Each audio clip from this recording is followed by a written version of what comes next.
ان هي دي شفره الكون، ان التغذيه اللي انا عماله اغذيها لعقلي بتبقى محوطاه طول الوقت بتفكير ايجابي، مش تفكير ايجابي عبيط.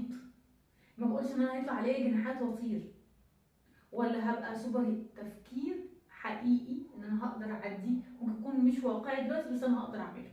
يعني انا هقدر انجح، هقدر اشتغل، هقدر كذا وهقدر كذا وهقدر كذا. اوكي. فالجمله اللي لازم تقعد تفكرها طول الوقت، انت بتغذي انهي عقل؟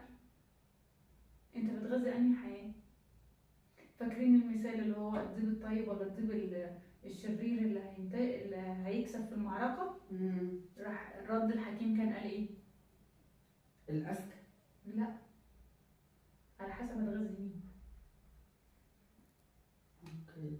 هو الولد قال فيه دي طيب ودي شرير، تفتكر مين اللي هيكسب؟ هيشتغل على حسب ايه دينا؟ على حسب اللي هتغذيه. فالولد قال الطيب، قال له لا مش الطيب، على حسب اللي انت هتغذيه.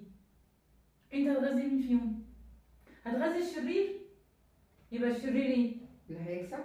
بالظبط. لو انت هتغذي الطيب هو اللي هيكسب.